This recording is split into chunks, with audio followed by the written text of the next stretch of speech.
로마서 2장 6절에서 16절까지 봉독해 드리겠습니다. 하나님께서 각 사람에게 그 행한 대로 보응하시되 참고 선을 행하여 영광과 존귀와 썩지 아니함을 구하는 자에게는 영생으로 하시고, 오직 당을 지어 진리를 따르지 아니하고 불의를 따르는 자에게는 진노와 분노로 하시리라. 악을 행하는 각 사람의 영에는 환난과 분고가 있으리니 먼저는 유대인에게요 그리고 헬라인에게며, 선을 행하는 각 사람에게는 영광과 존귀와 평강이 있으리니 먼저는 유대인에게요 그리고 헬라인에게라. 이는 하나님께서 외모로 사람을 취하지 아니하심이라. 무릇 율법 없이 범죄한 자는 또한 율법 없이 망하고, 무릇 율법이 있고 범죄한 자는 율법으로 말미암아 심판을 받으리라. 하나님 앞에서는 율법을 듣는 자가 의인이 아니요 오직 율법을 행하는 자라야 의롭다 하심을 얻으리니, 율법 없는 이방인이 본성으로 율법의 일을 행할 때에는 이 사람은 율법이 없어도 자기가 자기에게 율법이 되나니, 이런 이들은 그 양심이 증거가 되어 그 생각들이 서로 혹은 고발하며 혹은 변명하여 그 마음에 새긴 율법의 행위를 나타내느니라. 곧 나의 복음에 이른 바와 같이 하나님이 예수 그리스도로 말미암아 사람들의 은밀한 것을 심판하시는 그날이라. 2020년을 시작하면서 주일날 로마서의 말씀을 함께 묵상하기 시작하였습니다. 오늘 로마서 강의의 세 번째 시간입니다. 이 로마서라는 바울의 서신은 사실은 복잡한 내용을 담고 있지요. 그래서 여러 복잡한 내용 중에서 교우들께서 이 복음의 메시지를 따라가실 수 있도록 제가 안내를 해드리려고 하고 있습니다. 지난 주일에 바울의 로마서의 본론의 이야기를 시작하면서 인간이 하나님을 떠나 있는 현실을 함께 묵상하였습니다. 로마서 1장 19절의 말씀처럼 하나님은 사람에게 하나님을 알만한 능력을 주셨고, 하나님은 모든 만물을 통해서 하나님 자신을 끊임없이 보여주시는데, 우리는 하나님을 알 수 없다고 하나님이 어디에 있느냐고 핑계를 대는 삶을 살아감을 묵상하였습니다. 우리가 하나님을 만나지 못하는 이유는 우리의 마음이 어두워졌기 때문입니다. 우상으로, 정욕으로 우리의 마음이 어두워지면서 우리는 하나님을 떠나서 살아가고, 하나님은 이런 우리를 그 정욕과 욕심과 상실한 마음에 그대로 내버려 두신다고 바울은 강조하였습니다. 그런데 여러분, 하나님께서는 우리를 우리의 마음대로 살도록 내버려 두시지만은 않습니다. 우리가 행한 일에 하나님의 심판이 있습니다. 오늘 하나님의 심판에 대한 주제가 로마서의 본론에서 두 번째로 바울이 소개하는 주제입니다. 오늘 본문에서 바울은 우리에게 엄중한 도전의 말씀으로 말씀을 시작합니다. 본문 로마서 2장 6절의 말씀입니다. 하나님께서 각 사람에게 그 행한 대로 보응하시되, 하나님께서 우리가 행한 대로 우리가 삶에서 살아간 그 모습 그대로 심판하시겠다고 말씀을 하십니다. 우리의 마음이 어두워져서 하나님을 떠나 살아간 모습을 하나님은 장차 심판하시고, 예수를 믿는다고 하면서도 우리의 삶의 모습이 주님이 보시기에 부끄러운 모습으로 살아가는 것을 하나님은 판단하시겠다고 말씀합니다. 여러분, 우리는 장차 모든 사람이 하나님의 심판대 앞에 서게 될 것입니다. 이것은 모든 인간에게 그 누구도 예외가 없습니다. 예수를 믿는 사람이나 예수를 믿지 않는 사람이나 모든 사람은 나중에 이 땅에서의 삶이 모두 끝났을 때 하나님의 심판대 앞에 서게 됩니다. 그때 하나님은 지금 읽은 6절의 말씀처럼 각 사람에게 그 행한 대로 보응하십니다. 전도서도 이러한 하나님의 심판을 기억하는 것이 지혜라는 말씀을 전해줍니다. 전도서 11장 9절에서 이렇게 말씀하지요. 청년이여, 내 어린 때를 즐거워하며 내 청년의 날들을 마음에 기뻐하여 마음에 원하는 길들과 내 눈이 보는 대로 행하라. 그러나 하나님이 이 모든 일로 말미암아 너를 심판하실 줄 알라. 전도자는 이렇게 외칩니다. 자신이 원하는 대로 삶을 살아가는 사람들에게 경고합니다. 당신이 하고 싶은 대로 살아가는 것도 좋지만 기억하십시오. 하나님이 이 모든 일로 말미암아 당신을 심판하실 것입니다. 우리는 모두 하나님의 심판대 앞에 서게 될 존재임을 기억하십시오. 여러분, 이 전도자의 메시지나 바울이 오늘 이 2장에서 이야기하는 메시지는 어쩌면 우리에게는 낯설게 들리는 분이 있을지도 모릅니다. 이러한 심판은 예수를 믿지 않는 사람에게만 해당되지 오늘 예배를 드리러 나온 우리들, 예수를 믿는 우리에게는 해당되지 않는다고 생각할 수 있습니다. 예수를 믿으면 내가 어떤 삶을 살아가든지 간에 구원을 받고 용서를 받는 것이 아닌가 생각하실 수 있습니다. 그렇습니다. 우리가 앞으로 로마서에서 살펴보겠지만 예수님의 십자가의 은혜로 우리는 모든 죄가 용서받고 구원의 은혜를 경험합니다. 하지만 여러분, 우리는 바울이 말하는 것을 오해하는 것이 있습니다. 주님의 십자가의 은혜로 우리의 죄가 용서받고 구원을 얻게 된다는 복음의 놀라운 소식이, 그래서 나는 이 은혜 때문에 죄를 지어도 괜찮고 마음대로 살아도 된다는 면죄부처럼 라이센스처럼 생각해서는 안 된다는 것이죠. 예수를 믿는 우리도 장차 하나님의 심판대 앞에 서게 됩니다.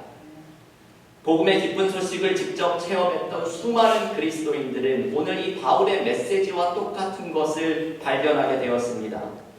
구원받은 은혜에 감격했던 종교개혁자 마틴 루터는 말하기를 그리스도인들은 구원받은 죄인이라고 강조하였습니다.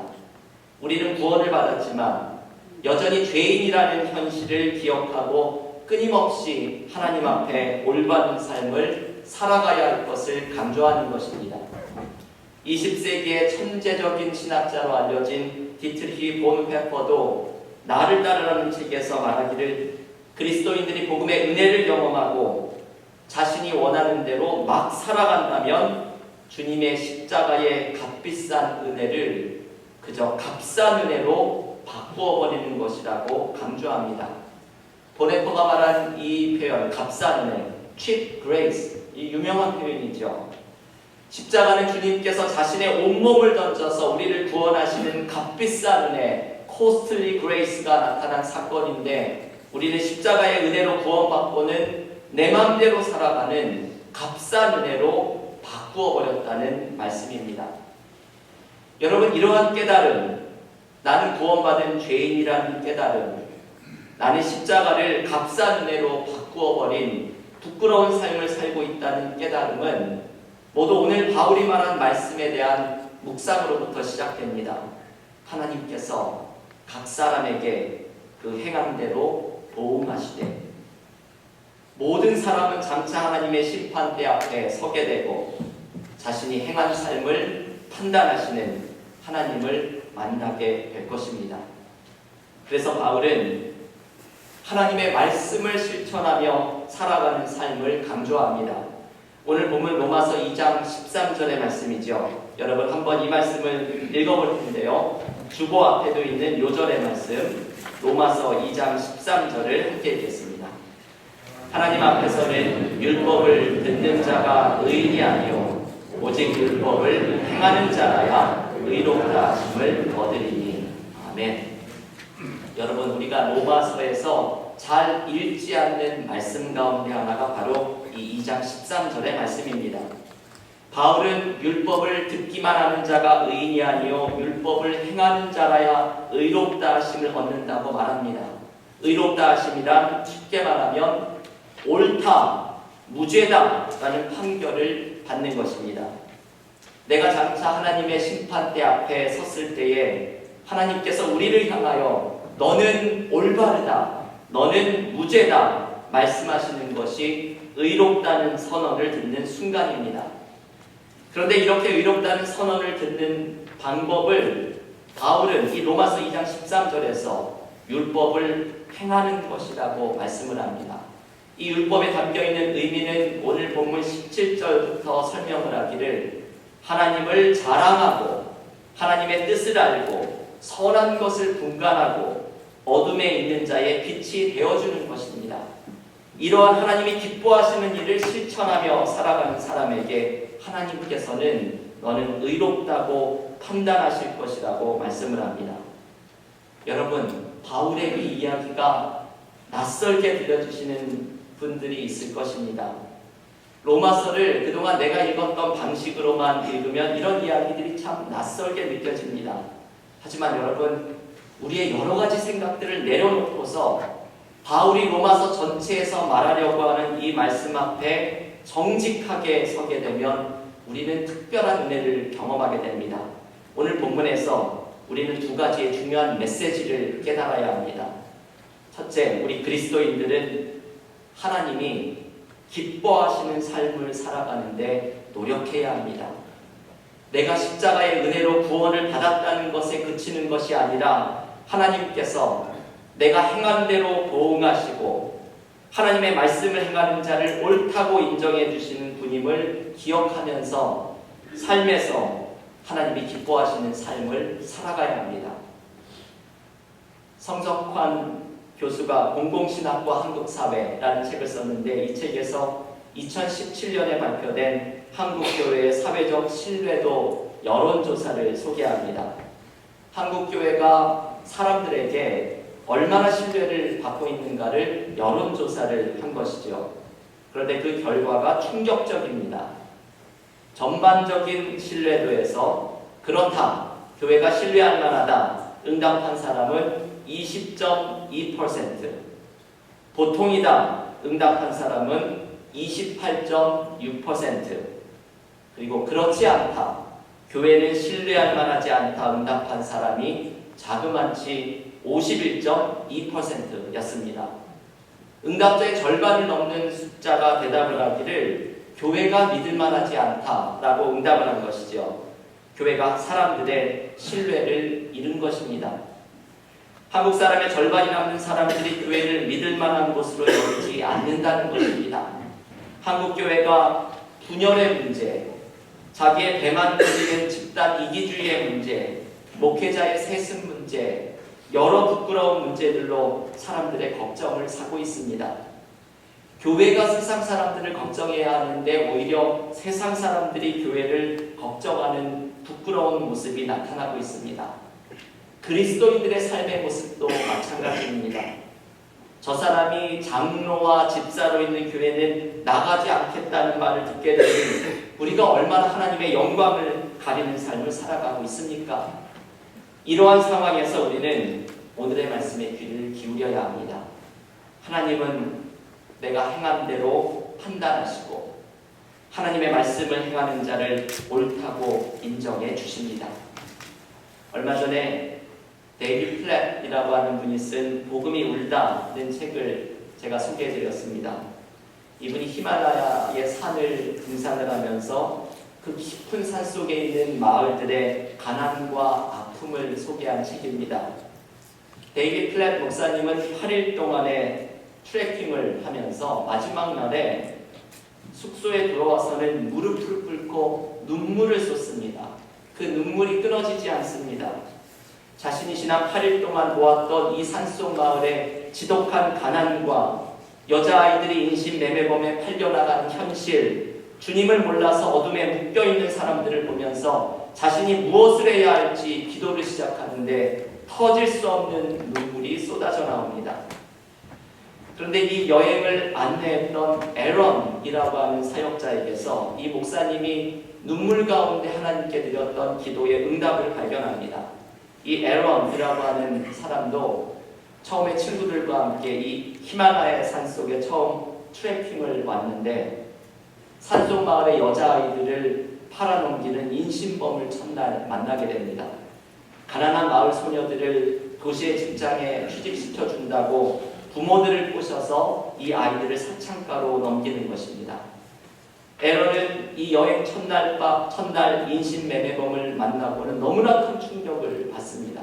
밤이 새도록 고민을 하고 기도를 하다가 집으로 돌아갑니다. 더 이상 이 여행을 지속할 수 있는 마음이 없었습니다. 그리고는 이 에론이 목회자가 되어서 사역을 하다가 모든 것을 다 접고 이 산속 마을에 선교사로 들어옵니다. 데이비드 플랫 목사님이 이 에런에게 여행의 마지막 날 묻습니다. 당신이 처음에 어떻게 이곳으로 들어오게 되었습니까? 하던 목회도 다 그만두고 어떻게 이곳으로 들어올 결심을 하게 되었습니까? 그랬더니 에런이 이렇게 대답합니다. 제가 말만 하기가 지긋지긋해서요. 제 자신이 영적으로 육적으로 절박한 세상 속에서 실제로 사역을 하기보다는 사역에 관해 말만 많이 하는 사람처럼 느껴졌어요. 그래서 바뀌어야겠다고 생각했습니다. 이 말이 데이비드 플랫 목사님에게 큰 도전이 되었습니다. 그래서 이분도 미국에 돌아가 목회를 그만두고 국제선교회 이사회를 맡으면서 새로운 사역 속으로 뛰어듭니다. 여러분, 이 에런의 말이 도전이 되죠. 말만 하기가 지긋지긋해서요. 우리는 하나님이 기뻐하시는 일을 실천해야 합니다. 하나님의 말씀을 말로만 이야기하는 것이 아니라 삶에서 행하고 실천하며 살아가야 합니다. 오늘 본문 17절부터 나오듯이 하나님을 자랑하고 하나님의 뜻을 따르며 선한 것을 분간하고 어둠에 있는 자의 빛이 되어주는 하나님의 말씀대로 살아가는 삶을 살아가야 합니다. 그때 우리는 하나님 앞에서 옳다 인정함을 받는 삶을 살아가게 될 것입니다. 두 번째, 오늘의 본문에는 숨어있는 메시지를 묵상해야 합니다. 바울은 사실 이것을 이야기하고 싶어 하죠.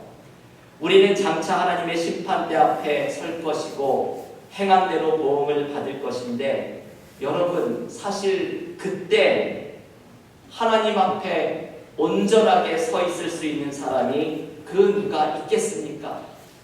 우리가 아무리 하나님의 말씀을 실천하는 삶을 살아간다고 한들 얼마나 우리가 하나님의 말씀을 지키는 삶을 살아갈 수 있겠습니까? 우리는 항상 부족합니다. 우리는 항상 불완전합니다. 그래서 우리에게는 하나님의 심판대 앞에 섰을 때 우리를 도와주실 도움이 필요합니다. 바로 예수께서 우리를 도와주십니다. 데살로니가전서 1장 10절에서 바울은 이렇게 말합니다. 또 죽은 자들 가운데서 다시 살리신 그의 아들이 하늘로부터 강림하실 것을 너희가 어떻게 기다리는지를 말하니 이는 장래의 노하심에서 우리를 건지시는 예수시니라. 아멘.